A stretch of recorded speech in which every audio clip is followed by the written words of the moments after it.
Hello, and thank you for downloading Witness from the BBC World Service. Today we take you back to 1965 and the assassination of the controversial black activist Malcolm X. Simon Watts has spoken to one of the people in the audience that day. It's February 1965, and in Harlem, New York, they're burying the controversial black leader, Malcolm X. In death, as in life, Malcolm X was surrounded by vivid contrast and contradictions. His coffin is taken from an Islamic service in a Christian church that was once a Harlem vaudeville theater. There were not many tears, and faces were hard set in the bitter 20-degree cold. He stood out among all black people. He showed the white man where it was at. Well, why was he He got respect. He meant something to me. That's why I'm down here. That's right. He meant a great deal to me and my people. I'm sorry that a good man is gone. I couldn't have cried any more, I don't believe, if I had lost my mother. Among those mourning on that cold day in Harlem was Herman Ferguson, a member of Malcolm X's movement. I was an assistant principal of an elementary school. We got along well together. I was very impressed by him because of the clarity of his thinking. I felt that Malcolm had the answer to the problems that we were having, not only here in the United States, but around the world, where black people were powerless people. I live in a society whose social system is based upon the castration of the black man, whose political system is based on castration of the black man, and whose economy is based upon the castration of the black man. A society which in 1964 has more subtle, deceptive, deceitful methods to make the rest of the world think that it's cleaning up its house, while at the same time the same things are happening to us in 1964 that happened in 1954, 1924, and in 1884. Malcolm X had been a member of the Nation of Islam. Unlike the mainstream civil rights movement, its followers did not believe in peaceful protest or in turning the other cheek. The Nation of Islam believed in black power. Martin Luther King's answer to this problem was that we should struggle to be accepted by white people as citizens. Malcolm's position was that we were citizens already based on the fact that we were born here in this country. That automatically gave us citizenship, and what we really needed was some power. And Malcolm felt that to gain the respect of these white people, if necessary, we should fight for our rights. We should arm ourselves because the Constitution of the United States gave us a right to carry and bear arms to defend ourselves, and that we were not inferior to white people. We were, as a matter of fact, we were there in many respects. We were superior to them. And, of course, black people, they had nobody else speaking in that tone of voice or delivering that kind of message. And so black people found Malcolm to be very exciting, interesting, and I was captivated by Malcolm.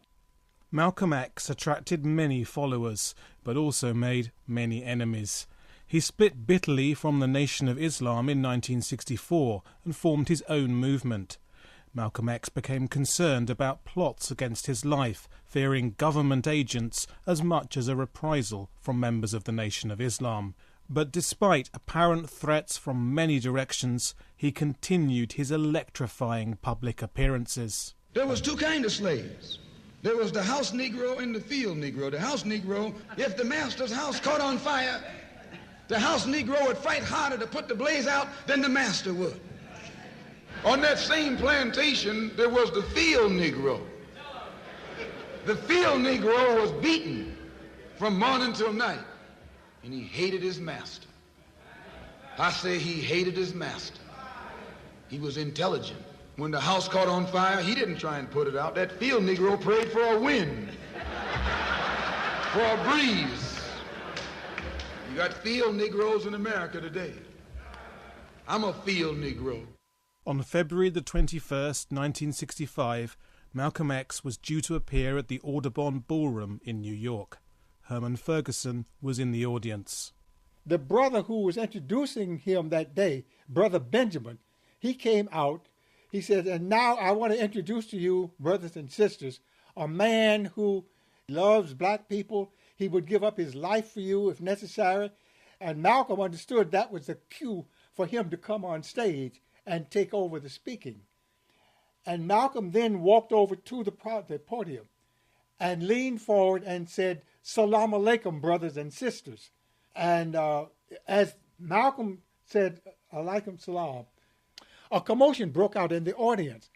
Malcolm stepped out from behind the podium, raised his right hand with his middle finger, and he says, cool it, brothers and sisters. And he was leaning forward, leaning towards the audience. And just at that second, there was a loud booming sound. And it was the sound of a double-barreled shotgun blast going off. And obviously it had hit Malcolm because Malcolm straightened up. And he stayed there for a few seconds while a number of gunshots rang out in the auditorium. And I was saying to myself, if they would stop shooting, then maybe Malcolm could survive in this fusillade of shots that were being fired into his body at almost point-blank range. Malcolm never said a word. He never made an expression. He just toppled over backwards. And his head hit the back of the stage. It hit the floor, and it made a loud thud. And I said then, well, if the gunshot wounds didn't kill him, that blow to the back of his head when he struck the stage, that would have killed him. Well, I know then there's nothing that we can do for Malcolm. Malcolm is dead. In the chaos that followed, Malcolm X's bodyguards caught one of the assassins, who turned out to be a member of the Nation of Islam. He and 2 other black Muslims were convicted for the killing. But to Herman Ferguson, the hit looked suspiciously well organised.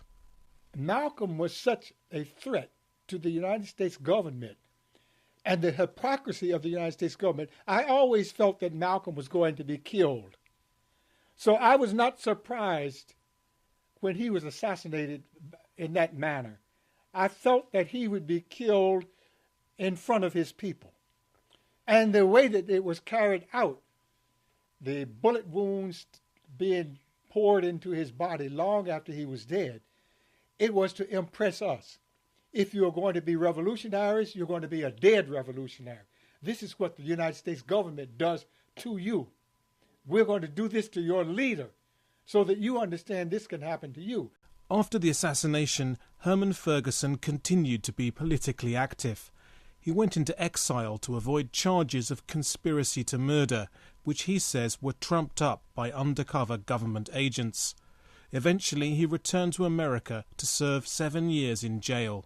Now aged 90, Herman Ferguson has just completed his autobiography, and he says Malcolm X has been an influence throughout his life. I was fortunate enough to meet a black man like no one else I've ever met. Malcolm had a profound influence and effect on me. He had expunged from his mind all Western habits. Malcolm was not brainwashed. And so I never met a black person that was as completely his own person. And I still think that I was very fortunate. Herman Ferguson ending that edition of Witness, which was written and presented by Simon Watts. For details of our complete range of podcasts and our terms of use, go to bbcworldservice.com/podcasts.